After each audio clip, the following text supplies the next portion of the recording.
So I'm currently in the book of Samuel, and man, this is a good one.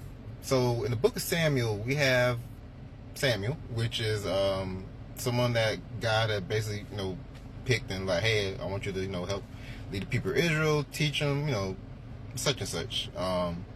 Samuel kind of reminds me of Moses. I don't recall him doing like crazy miracles like Moses was doing.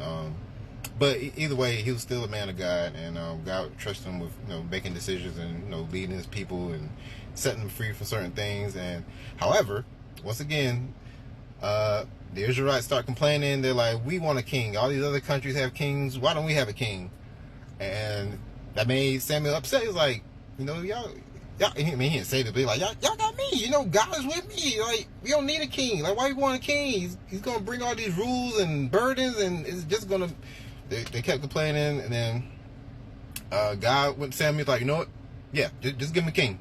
Like, basically, they're gonna learn today. That's basically what God said. They're gonna learn. Yeah, give him a king. So, I believe God picked out a king for them. The name was Saul. I don't like Saul. Saul got issues. And God already said, God was like, y'all are gonna regret having this king, and he made Saul the king. Just fast forward a couple of things, but Saul ended up becoming the king, and Saul was just Saul is very arrogant. He's very arrogant. He's just out here. I think he said one time Saul was leading the people of Israel. He was killing other kings and stuff, taking their cities over for Israel. He was listening to God's words, but he was very arrogant.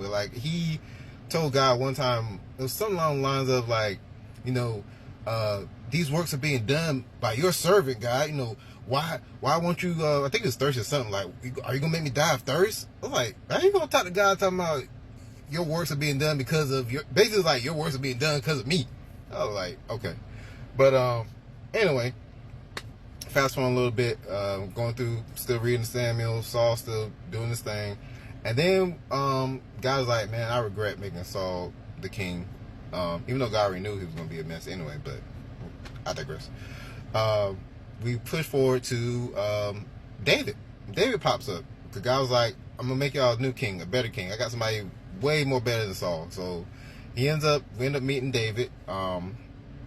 And like I said, I don't want this video to be too long, but lo and behold, David, Saul takes David under his wing. He likes David. David's a really good dude.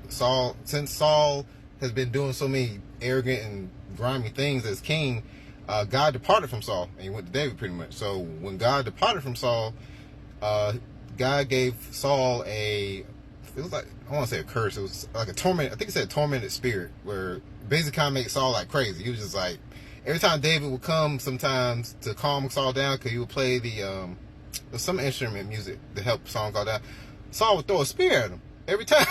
And David ran away. I was like, dude. So beyond that, Saul has a son, and I think his name, I forgot his son's name was, started with J. Was it Jonathan? I think it was Jonathan.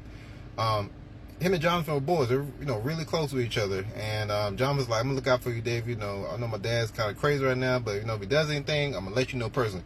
So over time, Saul becomes very jealous of David, because David is everything that David does, the Lord is blessing. And Saul's like, nah, I can't have that.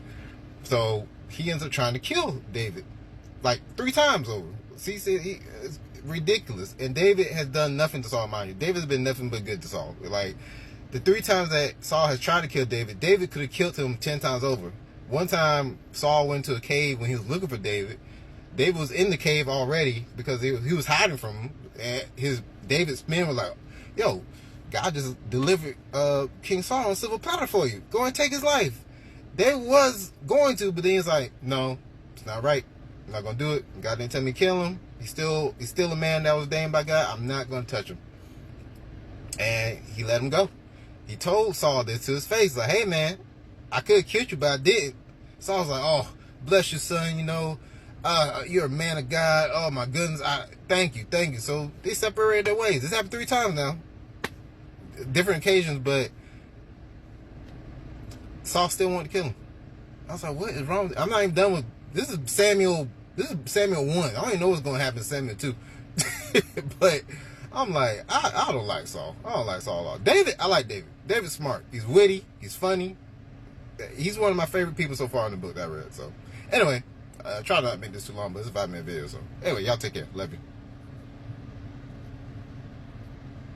Turn off.